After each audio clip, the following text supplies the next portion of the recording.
Hello anime lovers, നമ്മൾ ഇന്ന് കാണാൻ പോകുന്നത് കൈജു നമ്പർ 8 സീസൺ 1-ലെ മൂന്നാമത്തെ എപ്പിസോഡാണ്. സോ നിങ്ങൾ ഇതിനു മുൻപുള്ള എപ്പിസോഡ് കണ്ടിട്ടില്ലെങ്കിൽ താഴെ ഡിസ്ക്രിപ്ഷനിലും മുകളിൽ ലൈക്കാർഡിലെ ലിങ്ക് കൊടുക്കാം. പെട്ടെന്ന് പോയിട്ട് കാണാൻ ശ്രമിക്കാം. അതുപോലെ കഴിഞ്ഞ വീഡിയോയിൽ നമ്മളെ സപ്പോർട്ട് ചെയ്യുന്നവരിൽ നിന്നും കറക്റ്റ് ആൻസർ പറയുന്നവരിൽ നിന്നും 6 പേരെ തിരഞ്ഞെടുത്ത് അടുത്ത വീഡിയോയിൽ മെൻഷൻ ചെയ്യുമെന്ന് പറഞ്ഞിട്ടുണ്ടായിരുന്നു. അതിലെ ഒന്നാമത്തെ ആളാണ് ബോക്സ്കോ FF, രണ്ടാമത്തത് SM വോയേജേഴ്സ്, മൂന്നാമത്തത് ടുട്ടു ഗെയിമിംഗ്, നാലാമത്തത് വിനോദ് പത്മനാഭൻ, അഞ്ചാമത്തത് വോൾഫ് ഷോട്ട്സ്, ആറാമത്തത് എക്സിസ്റ്റോ FX. സോ നമ്മളെ സപ്പോർട്ട് ചെയ്യുന്ന ഈ 6 പേർക്കും ഒരു ബിഗ് താങ്ക്സ്. നമ്മളെ സപ്പോർട്ട് ചെയ്യുന്നതിന് ഒരുപാട് നന്ദി. പിന്നെ നമ്മുടെ ചാനലിലുള്ള ബാക്കിയുള്ളവരും വിഷമിക്കേണ്ട. ഈ വീഡിയോയുടെ അവസാനം ഒരു ക്വസ്റ്റ്യൻ ചോദിക്കും. അതിൽ കറക്റ്റ് ആൻസർ പറയുന്നവരിൽ നിന്നും നമ്മളെ സപ്പോർട്ട് ചെയ്യുന്നവരിൽ നിന്നും 6 പേരെ തിരഞ്ഞെടുത്ത് അടുത്ത വീഡിയോയിൽ മെൻഷൻ ചെയ്യുന്നതായിരിക്കും. സോ എല്ലാവരും മാക്സിമം കമന്റ് ചെയ്യാൻ ശ്രമിക്കുക. വീഡിയോ ഇഷ്ടപ്പെട്ടാൽ ലൈക്ക് ചെയ്യുക. അടുത്ത വീഡിയോ കാണാൻ വേണ്ടി സബ്സ്ക്രൈബ് ചെയ്യുക. എന്നാ anime lovers, once again welcome back to anime exposure. എപ്പിസോഡിന്റെ തുടക്കത്തിൽ ഡോ കിളവാ, നിങ്ങൾക്കൊരു കാര്യം അറിയോ? നിങ്ങളെ ഒരു കൈജുവിന്റെ മണമുണ്ട് എന്ന് ഷിനോമിയെ പറയുമ്പോ പെട്ടെന്ന് ഇച്ചിക്കാവ് പറയും, അതിന് കാരണം ഞങ്ങൾ ജോലി ചെയ്യുന്നത് കൈജുവിന്റെ പാർട്സ് ക്ലീൻ ചെയ്യുന്ന സ്ഥലത്താണ്. എന്ത്, കൈജുവിന്റെ പാർട്സ് ക്ലീൻ ചെയ്യുന്നവരോ? നിങ്ങളെ പോലെയുള്ളവർക്ക് എന്താ ഇവിടെ കാര്യം എന്നിങ്ങനെ ഷിനോമിയെ ചോദിക്കുമ്പോ ഇതേ സമയത്ത് നിലത്ത് ചെരിഞ്ഞു കിടന്ന കാഫ്കയുടെ കമ്പനിയിലെ വണ്ടി അത് കാഫ്ക പൊക്കിയെടുത്ത് നേരെ വെക്കുന്നു. അത് കാണുന്ന ഷിനോമിയയ്ക്ക് അത്ഭുതമാവും. എനിക്കിത് വിശ്വസിക്കാൻ കഴിയുന്നില്ല. നിങ്ങളെ പോലെയുള്ള ആൾക്കാർക്ക് പ്രൈവറ്റ് സൂട്ടൊക്കെ ഉണ്ടോ? അത് കേട്ട് കാഫ്ക പറയും, എക്സാമിനി നമ്പർ 2032 കാഫ്ക ഹിബിനോ. ഈ ഒരു പേര് നീ മറക്കണ്ട കുട്ടി പെണ്ണെ എന്നിങ്ങനെ കാഫ്ക പറഞ്ഞുകൊണ്ടിരിക്കുന്ന സമയത്ത് തന്നെ അവളുടെ വണ്ടി അവിടേക്ക് കയറ്റി പാർക്ക് ചെയ്തു. സംസാരിച്ചുകൊണ്ടിരിക്കുമ്പോ എന്റെ പാർക്കിംഗ് സ്പേസിലേക്ക് വണ്ടി കയറ്റുന്നോ, ബുദ്ധിയില്ലാത്ത ബട്ട്ലറെ. അപ്പൊ ഷിനോമിയെ പറയും, വെറുതെ എക്സാം എഴുതി പോവാന്ന് വിചാരിച്ചിട്ടാണ് ഞാൻ ഇവിടേക്ക് വന്നത്. പക്ഷെ കാര്യങ്ങളൊക്കെ ഇങ്ങനെയാണെങ്കിൽ ഇനി കളി കാര്യമാവും. ഞാൻ ആരാണെന്ന് നിനക്ക് കാണിച്ചു തരാം, കാഫ്ക ഹിബിനോ എന്ന് പറഞ്ഞ് ഷിനോമിയ അവിടെ നിന്ന് നടന്നു പോകുന്നു. ഇപ്പൊ ഇച്ചിക്കാവ കാഫ്കയോട് പറയും, ആരോട് ചോദിച്ചിട്ടാടോ നിങ്ങൾ നിങ്ങളുടെ പവർ യൂസ് ചെയ്തത്? പക്ഷേ അത് നല്ല രസമുണ്ടായിരുന്നില്ലേ? ഞാൻ അവൾ അറിയാതെ എന്റെ പവർ ഉപയോഗിച്ചു. എന്റെ കൈ ഞാൻ ട്രാൻസ്ഫോം ചെയ്തു. അതെങ്ങനെയുണ്ടായിരുന്നു? നീ അത് കണ്ടില്ലേ? അത് കേട്ട് ഇച്ചിക്കാവ, അതൊന്നുമല്ല ഇവിടുത്തെ പ്രശ്നം. നിങ്ങൾക്ക് എന്താ കാര്യം പറഞ്ഞാൽ മനസ്സിലാവില്ലേ? ഇപ്പൊ ഇവരുടെ ഈ ഒരു സൗണ്ട് കേട്ട് 2 ഓഫീസേഴ്സ് അവിടേക്ക് വരുന്നു. ഹേയ്, ഇവിടെ എന്തെങ്കിലും പ്രശ്നമുണ്ടോ? ഒരു വലിയ സൗണ്ട് കേട്ടു. ഇല്ല, ഒരു പ്രശ്നവും ഇവിടെ ഇല്ല. ഇവിടെ എല്ലാം ഓക്കെയാണ്. അത് കേട്ട് ആ 2 ഓഫീസേഴ്സ് അവിടെ നിന്ന് പോകുന്നു. അപ്പൊ ഇച്ചിക്കാവ് പറയും, ഇനി ഒരു പ്രാവശ്യം കൂടെ നിങ്ങൾ ആ പവേഴ്സ് ഉപയോഗിച്ചാൽ ഉടനെ ഞാൻ നിങ്ങളെ വീട്ടിലേക്ക് പറഞ്ഞയക്കും. ശരി, ഞാൻ എന്റെ പവർ ഇനി ഉപയോഗിക്കില്ല എന്ന് കാഫ്ക പറയുന്നു. അതിനുശേഷം അവർ രണ്ടുപേരും അകത്തേക്ക് കയറി പോകാൻ നിൽക്കുമ്പോൾ കാഫ്ക ചിന്തിക്കും, അവളുടെ ഒപ്പം നിൽക്കാനുള്ള എന്റെ അവസാനത്തെ അവസരമാണിത്. എന്ത് സംഭവിച്ചാലും ഞാൻ ഈ ഒരു പ്രാവശ്യം തോൽക്കില്ല എന്നിങ്ങനെ ചിന്തിക്കുന്ന കാഫ്കയും അവന്റെ കൂടെ ഇച്ചിക്കാവയും അതിന്റെ അകത്തേക്ക് കയറി പോകുന്നു. അങ്ങനെ അകത്തേക്ക് കയറിയ ഉടനെ കാഫ്കയ്ക്ക് പണികൾ ഓരോന്നായിട്ട് വന്നു തുടങ്ങി. ഓൾറെഡി കാഫ്കയ്ക്ക് 32 വയസ്സ്. അതിന്റെ കൂടെ അവന് ചെയ്യാൻ പോലും കഴിയാത്ത ഒരുപാട് ട്രെയിനിങ് ചെയ്യുന്നതിനിടെ കാഫ്ക പറയും, അയ്യോ, കൈജുവിനെ ക്ലീനിങ് ചെയ്യുന്നത് പോലെയല്ലേ ഇത്. ഫിസിക്കൽ ടെസ്റ്റ് വളരെ കഷ്ടമാണ്. അതിനുശേഷം കാഫ്ക ഒരു പേപ്പർ പിടിച്ചിരിക്കുന്നു. അതിലുള്ളത് അവരിനി ചെയ്യേണ്ട ടെസ്റ്റുകളാണ്. ടെസ്റ്റ് 2 തരത്തിൽ തിരിച്ചിട്ടുണ്ട്. 1 ഫിറ്റ്നസ് ടെസ്റ്റ്, 2 ആപ്റ്റിറ്റ്യൂഡ് ടെസ്റ്റ്. ഒന്നാമത്തെ ടെസ്റ്റ് സാധാരണ എക്സസൈസും കാര്യങ്ങളൊക്കെയുള്ള ഒരു ഫിറ്റ്നസ് ടെസ്റ്റ്. രണ്ടാമത്തത് കൈജുവിനെ കൊല്ലുന്ന ടെസ്റ്റാണ്. ഇത് കാണുന്ന ഇച്ചിക്കാവ കാഫ്കയോട് പറയും, ആദ്യത്തെ ടെസ്റ്റ് ഫിസിക്കൽ ടെസ്റ്റ് ആണ്, അത് നമുക്ക് പേടിക്കേണ്ട കാര്യമില്ല. പക്ഷേ രണ്ടാമത്തത് അത് കുറച്ച് ബുദ്ധിമുട്ടാണ്. അതിൽ പാസ്സായിട്ടില്ലെങ്കിൽ നമ്മൾ ഫെയിൽ ആവും. മനസ്സിലായി ഇച്ചിക്കാവ? ഇപ്പൊ നമുക്ക് ആദ്യം നമ്മളെ കൊണ്ട് കഴിയുന്ന രീതിയിൽ ഫിറ്റ്നസ് ടെസ്റ്റിൽ നല്ല ഗ്രേഡ് വാങ്ങണം. അങ്ങനെ ഫിറ്റ്നസ് ടെസ്റ്റ് സ്റ്റാർട്ടായി. പറയുന്നത് പോലെ അത്ര സിമ്പിൾ ആയിട്ടുള്ള ഒരു കാര്യമല്ല ഇത്. വളരെ ബുദ്ധിമുട്ടി കാഫ്ക കയറിൽ പിടിച്ച് വലിഞ്ഞു കയറുന്നു, കഷ്ടപ്പെട്ട് കമ്പിയിൽ തൂങ്ങുന്നു, ഓടുന്നു, ചാടുന്നു.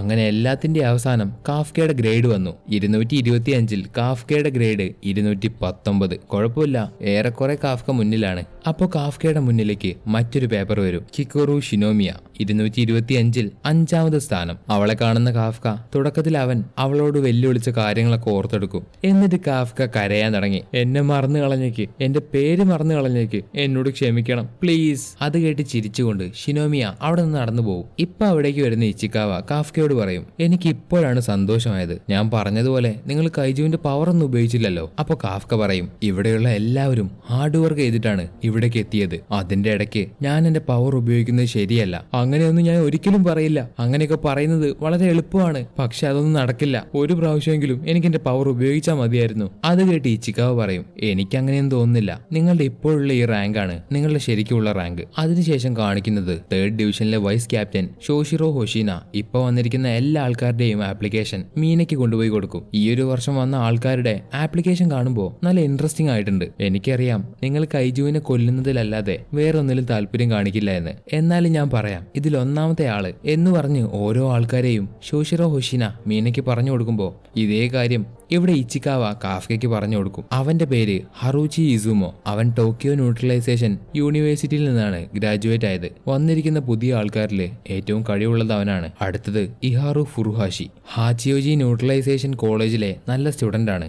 ഇവന്റെ പേര് ആവി കഗുറാഗി. ജപ്പാനിലെ സെൽഫ് ഡിഫൻസ് ഫോഴ്സിൽ നിന്നാണ് ഇവൻ വരുന്നത്. അതുപോലെ ഈ ഒരു വർഷം പല പല കോളേജുകളിൽ നിന്നും യൂണിവേഴ്സിറ്റികളിൽ നിന്നും കുറെ ആൾക്കാർ വന്നിട്ടുണ്ട്. ഇവര് വെറുതെ സാധാ ഓഫീസേഴ്സ് ആവാൻ വേണ്ടി വന്നതല്ല. എല്ലാവരുടെയും ലക്ഷ്യം എലൈറ്റ് ഓഫീസർ ആവാനാണ്. ഇവരെക്കാളൊക്കെ നന്നായിട്ട് പെർഫോം ചെയ്യുന്ന മറ്റൊരാൾ ഇവിടെയുണ്ട്. അത് അവളാണ്. കാലിഫോർണിയയിൽ നിന്ന് ഗ്രാജുവേറ്റ് ആയി ഇവിടേക്ക് വന്നു. അവൾക്ക് വെറും 16 വയസ്സേ ഉള്ളൂ. കിക്കോറു ഷിനോമിയ. എന്നിങ്ങനെയൊക്കെ എല്ലാവരെ പറ്റിയും ഇച്ചിക്കാവ കാഫ്കയ്ക്ക് പറഞ്ഞു കൊടുക്കുമ്പോൾ അവിടെയുള്ള എല്ലാവരും ഷിനോമിയെ തോൽപ്പിക്കുമെന്ന് പറഞ്ഞു നിൽക്കുകയാണ്. ഇപ്പൊ വീണ്ടും ഇച്ചിക്കാവ പറയും, ഇവിടെയുള്ള എല്ലാവർക്കും നല്ല കഴിവുണ്ട്, പ്രത്യേകിച്ച് കിക്കോറു ഷിനോമിയയ്ക്ക്. ഇതിന്റെയൊക്കെ ഇടയിൽ ഇനി നിങ്ങൾ എന്ത് ചെയ്യും? അത് കേട്ട് പേടിച്ച് നിൽക്കുന്ന കാഫ്കയുടെ അടുത്തേക്ക് ഷിനോമിയ വന്നിട്ട് പറയും, നിങ്ങൾക്കിപ്പോ മനസ്സിലായോ ഞാൻ ആരാണെന്ന്? കാഫ്ക ഹിബിനോ. അത് കേട്ട് കാഫ്ക അവളെ പിടിച്ചോണ്ട് പറയും, എനിക്കിപ്പോ ഒരു സംശയമില്ല, നീ അടിപൊളിയാണ്. ഇപ്പൊ കാഫ്ക അവളെ പിടിച്ചതുകൊണ്ട് അവളുടെ ആൾക്കാർ വന്ന് കാഫ്കയെ ചവിട്ടിക്കൂട്ടും. ഇതൊക്കെ കണ്ടോണ്ടിരിക്കുന്ന മറ്റുള്ള ആൾക്കാര്, അവൻ ആരാടാ? ചിലപ്പോ ആ ഷിനോമിയുടെ വല്ല ഫ്രണ്ടും ആയിരിക്കും. ഇപ്പോ അടി കിട്ടി കിടക്കുന്ന കാഫ്കയുടെ അടുത്തേക്ക് ഷിനോമിയ വന്നിട്ട് പറയും, ഞാൻ നിങ്ങളെ ഇന്ന് രണ്ടാമത്തെ പ്രാവശ്യമാണ് ഇതുപോലെ കാണുന്നത്, ഇനിയും നമുക്ക് ഇതുപോലെ കാണാം എന്ന് പറഞ്ഞ് ഷിനോമിയ അവിടെ നിന്ന് നടന്നു പോകുമ്പോ, എടി പെണ്ണേ, നിനക്ക് ഞാൻ ആരാണെന്ന് കാണിച്ചു തരാം എന്നിങ്ങനെ പറഞ്ഞുകൊണ്ടിരിക്കുന്ന കാഫ്കയുടെ അടുത്തേക്ക് ഇച്ചിക്കാവ വന്നിട്ട് പറയും, ഇന്ന് നടക്കാൻ പോകുന്ന രണ്ടാമത്തെ ടെസ്റ്റ് കൈജുവിന്റെ പാർട്സ് ക്ലീൻ ചെയ്യുന്നതാണ്. കഴിഞ്ഞ 2 വർഷവും ടെസ്റ്റിന് ഇത് തന്നെയായിരുന്നു. അതുകൊണ്ടാണ് ഞാൻ പാർട്ട് ടൈം ആയിട്ട് കൈജുവിനെ ക്ലീൻ ചെയ്യുന്ന ജോലിക്ക് വന്നത്. ഇവിടെ കൈജുവിനെ കൊല്ലുന്നത് മാത്രമല്ല, ഗ്രൂപ്പായിട്ട് നമ്മൾ എങ്ങനെയൊക്കെ വർക്ക് ചെയ്യുന്നു, കൈജുവിനെ പറ്റിയുള്ള നമ്മുടെ അറിവ്, ഇതൊക്കെയാണ് ഇന്നത്തെ ടെസ്റ്റിൽ നോക്കാൻ പോകുന്നത്. എന്നാ ശരി, നമുക്ക് 2 പേർക്കും ഒരു കൈ നോക്കാം എന്ന് പറഞ്ഞ് ഇച്ചിക്കാവയും കാഫ്കയും ടെസ്റ്റിന് വേണ്ടി പോകുന്നു. അവിടെ എത്തിയ എല്ലാവരോടും ക്യാപ്റ്റൻ ഹൊഷിന, ഈ വർഷത്തെ second stage exam committee head ഞാനാണ് 3rd ഡിവിഷനിലെ വൈസ് ക്യാപ്റ്റൻ സൊഷീറോ ഹൊഷീന. നിങ്ങൾ എല്ലാവരും കാണുന്ന ഈ ഒരു സ്ഥലത്ത് വെച്ചാണ് ആപ്റ്റിറ്റ്യൂഡ് ടെസ്റ്റ് നടത്താൻ പോകുന്നത്. നിങ്ങൾക്ക് തരാൻ പോകുന്ന ടാസ്ക് ഈ ഏരിയയിലുള്ള എല്ലാ കൈജീവിനെയും കണ്ടുപിടിച്ച് നിങ്ങൾ കൊല്ലണം. അത് കേട്ട് ഇച്ചിക്കാവയും കാഫ്കയും ഷോക്കായി നിൽക്കും. കാരണം രണ്ടുപേരുടെയും പ്ലാനിങ് ഇവിടെ വെച്ച് പാളിപ്പോയി. ഇപ്പൊ അതിന്റെ അകത്തുള്ള ഒരു വലിയ കൈജു അവർക്ക് നേരെ ഓടി വരുമ്പോ പെട്ടെന്ന് ആ കൈജു ഉള്ള സ്ഥലം ലോക്ക് ചെയ്യും. കൈജുവിന് ഇനി പുറത്തേക്ക് വരാൻ കഴിയില്ല. ഇനി അഥവാ വന്നാൽ അതിനെ കൊല്ലാനുള്ള കുറച്ച് ആൾക്കാർ അവിടെയുണ്ട്. ഇപ്പൊ കൈജു വരുന്നത് കണ്ട് പേടിച്ച് നിലത്തിരിക്കുന്ന കാഫ്കയെ നോക്കി ഷിനോമിയെ കളിയാക്കി ചിരിക്കുന്നു. ആ ഒരു അപമാനം താങ്ങാൻ കഴിയാതെ കാഫ്ക ഇച്ചിക്കാവയോട് ചോദിക്കും, എടാ നീയല്ലടാ എന്നോട് പറഞ്ഞേ കൈജുവിന്റെ ബോഡി ക്ലീൻ ചെയ്യാനാണ്, അതാണ് ഇതാണ് മറ്റേതാണെന്നൊക്കെ, ഇപ്പൊ എന്തു പറ്റി? അത് തന്നെയാണ് എനിക്കും അറിയാത്തത്. 2 വർഷമായിട്ട് കൈജുവിന്റെ ബോഡി ക്ലീൻ ചെയ്യുന്നതായിരുന്നു. ഇവന്മാർ ഇത്ര പെട്ടെന്ന് ഇത് മാറ്റുമെന്ന് എനിക്കും അറിയില്ലായിരുന്നു. ഇതിനുശേഷം അവർക്കെല്ലാവർക്കും ഒരു സൂട്ട് കൊടുക്കുന്നു. കാരണം കൈജുവിനെ കൊല്ലുന്ന ടെസ്റ്റ് ആയതുകൊണ്ട് അവരെ വെറും കൈയോടെ പറഞ്ഞയക്കാൻ കഴിയില്ല. ഈ ഒരു സൂട്ട് വെറും സൂട്ടല്ല, അത് ഇട്ട ഉടനെ ഓട്ടോമാറ്റിക് ആയിട്ട് എല്ലാവരുടെയും ബോഡിയിൽ അത് ഫിറ്റ് ആവും. അതുകൂടാതെ ഈ ഒരു സൂട്ട് ഇട്ട് കഴിഞ്ഞാൽ അവർക്ക് അവരുടെ മസിൽ പവർ കൂടുന്നതായിട്ട് മനസ്സിലാവും. ഈ ഒരു സൂട്ട് കൈജുവിൽ നിന്നെടുത്ത മെറ്റീരിയൽ കൊണ്ടാണ് ഉണ്ടാക്കിയിരിക്കുന്നത്. അതുകൊണ്ട് സാധാരണയായിട്ടുള്ള ഒരാൾ ഇട്ടാൽ പോലും അയാൾക്ക് നല്ല പവർ കിട്ടും. ഓൾറെഡി നല്ല പവർ ഉള്ള ഒരാള്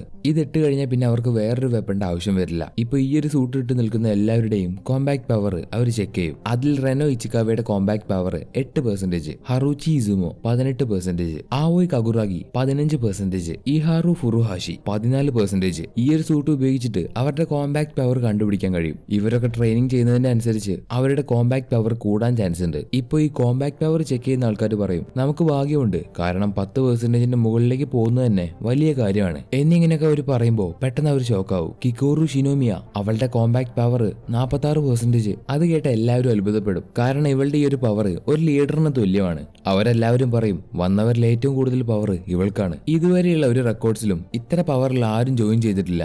ഇപ്പൊ ഇച്ചിക്കാവ എനിക്ക് വെറും 8% ഉള്ളൂ എന്ന് പറഞ്ഞ് തല ഉനിക്കുമ്പോ, ഹേ ഇച്ചിക്കാവ, തുടക്കത്തിൽ നിനക്ക് 8% കിട്ടിയത് തന്നെ വലിയ കാര്യമാണ്. പ്രത്യേകിച്ച് നിനക്ക് 0 അല്ലാത്തത് കൊണ്ട് നീ എന്തായാലും പാസ്സാവും. ഇതുവരെ എന്റെ ജീവിതത്തിൽ 0 ഉള്ള ഒരാളെ ഞാൻ കണ്ടിട്ടില്ല എന്നിങ്ങനെയൊക്കെ വൈസ് ക്യാപ്റ്റൻ പറയുമ്പോ സ്ക്രീനിൽ കാഫ്കയുടെ കോമ്പാക്ട് പവർ കാണിക്കും. Kafka Hibino compact power 0%. അത് കേട്ട് വൈസ് ക്യാപ്റ്റൻ വരെ പൊട്ടിച്ചിരിക്കും. ഇനി അവർ ചെക്ക് ചെയ്തതിൽ വല്ല കുഴപ്പമുണ്ടോ, മെഷീനിന് വല്ല പ്രശ്നമുണ്ടോ എന്നൊക്കെ നോക്കുമ്പോൾ അതിനൊന്നൊരു കുഴപ്പമില്ല. ഇതാണ് ശരിക്കും കാഫ്കയുടെ കോമ്പാക്ട് പവർ. എങ്ങനെയെങ്കിലും 1% എങ്കിൽ 1% കൂടാൻ വേണ്ടി കാഫ്ക കിടന്ന് ഓരോന്ന് കാണിക്കും. അത് കണ്ട് വൈസ് ക്യാപ്റ്റൻ എന്തിനാണ് ഇങ്ങനെ കിടന്ന് മുക്കുന്നത്, കൂടുതൽ മുക്കിയാൽ നിന്റെ പാന്റിൽ പോവും.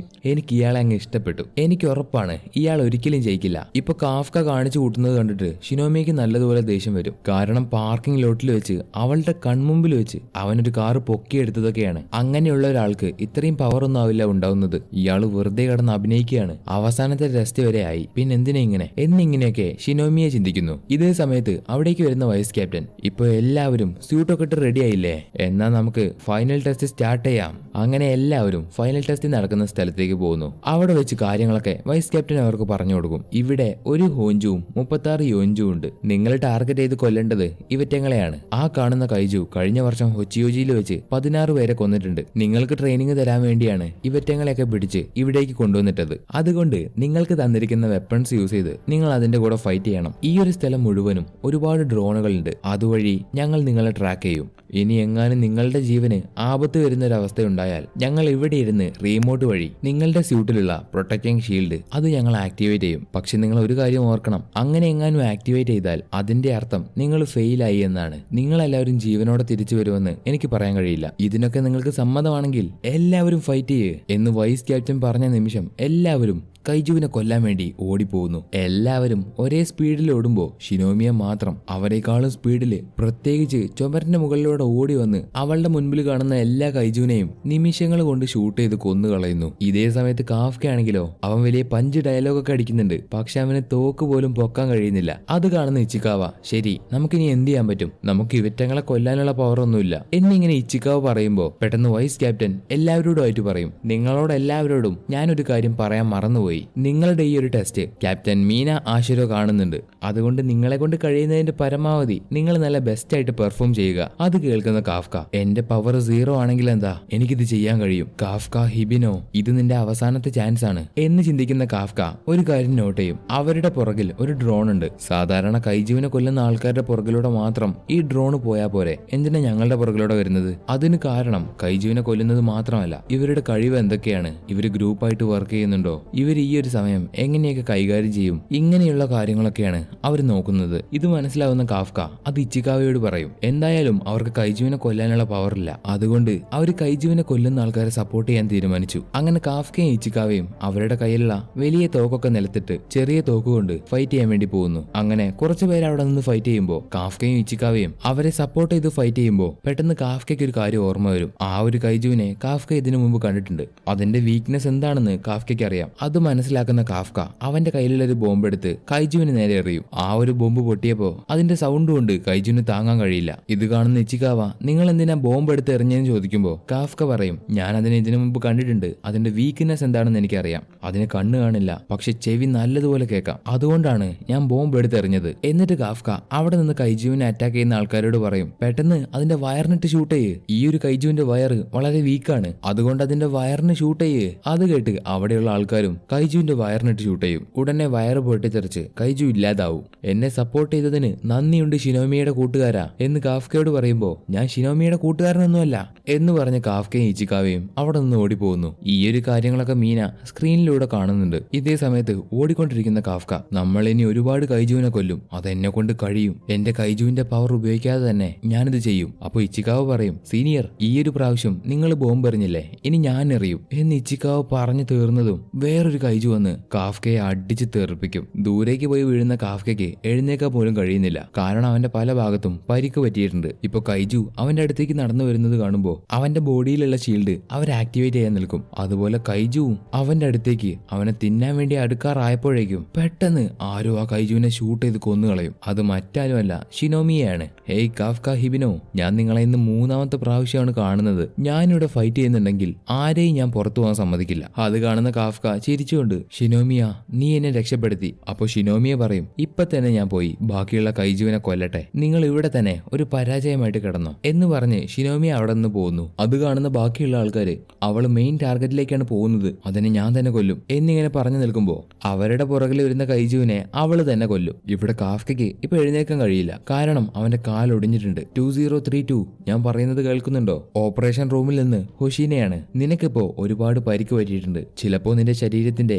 അകത്തുള്ള അവയവങ്ങളും ഡാമേജ് ആയിട്ടുണ്ടാവും. അത് കേൾക്കുന്ന കാഫ്ക ഇല്ല ഞാൻ തോറ്റു കൊടുക്കില്ല, ഞാനിപ്പോ തോറ്റുപോയാൽ എനിക്ക് അവളുടെ ഒപ്പം എത്താൻ കഴിയില്ല, എപ്പോഴും കഴിവുള്ള ആൾക്കാരാണ് ജയിക്കുന്നത്, അതുപോലെ എനിക്കും ജയിക്കണം എന്നിങ്ങനെയൊക്കെ കാഫ്ക ചിന്തിക്കുമ്പോ വൈസ് ക്യാപ്റ്റൻ പറയും ഈ ഒരു എക്സാം നടത്തുന്ന ആളെന്ന രീതിയിൽ ഞാൻ പറയുകയാണ്, നിങ്ങൾ തിരിച്ചു വന്നേക്ക്. അത് കേൾക്കുന്ന കാഫ്ക ഈ ഒരു കാര്യം തീരുമാനിക്കേണ്ടത് ഞാനാണ്, ഇനി സ്വപ്നം കാണാനൊന്നും ഒരിക്കലും സമയമില്ല, എനിക്കറിയാം എന്നെ കാണാൻ ഒരു മണ്ടനെ പോലെ ഉണ്ടെന്ന്, പക്ഷെ എന്തൊക്കെയാണെങ്കിലും ഞാനിതിൽ ജയിക്കും, എന്റെ സ്വപ്നം ഞാൻ നടത്തി കാണിക്കും എന്ന് പറഞ്ഞ് കാഫ്ക എഴുന്നേൽക്കുമ്പോ അവന്റെ കോമ്പാക്ട് പവർ 0.01% ആവും. എന്ത് നടന്നാലും ശരി ഈ ഒരു പ്രാവശ്യം ഞാൻ ഒരിക്കലും വിട്ടുകൊടുക്കില്ല എന്ന് കാഫ്ക പറയുന്ന ഈ ഒരു സീൻ കാണിച്ചുകൊണ്ട് എപ്പിസോഡ് ഇവിടെ അവസാനിക്കുന്നു. സോ വീഡിയോ ഇഷ്ടപ്പെട്ടാൽ ലൈക്ക് ചെയ്യുക, അടുത്ത വീഡിയോ കാണാൻ വേണ്ടി സബ്സ്ക്രൈബ് ചെയ്യുക. പിന്നെ വീഡിയോയുടെ തുടക്കത്തിൽ പറഞ്ഞതുപോലെ നിങ്ങൾക്കൊരു ക്വസ്റ്റ്യൻ ഉണ്ട്, ആ ക്വസ്റ്റ്യൻ ഇതാണ്: ഇന്ന് കാണിച്ച ട്രെയിനിങ് ഗ്രൗണ്ടിൽ മുഴുവൻ എത്ര കൈജു ഉണ്ട്? എത്ര കൈജു ഉണ്ടെന്ന് ജസ്റ്റ് കമന്റ് ചെയ്യുക. കറക്റ്റ് ആൻസർ പറയുന്നവരിൽ നിന്നും നമ്മളെ സപ്പോർട്ട് ചെയ്യുന്നവരിൽ നിന്നും 6 പേരെ തിരഞ്ഞെടുത്ത് അടുത്ത വീഡിയോയിൽ മെൻഷൻ ചെയ്യുന്നതായിരിക്കും. സോ എല്ലാവരും മാക്സിമം കമന്റ് ചെയ്യാൻ ശ്രമിക്കുക.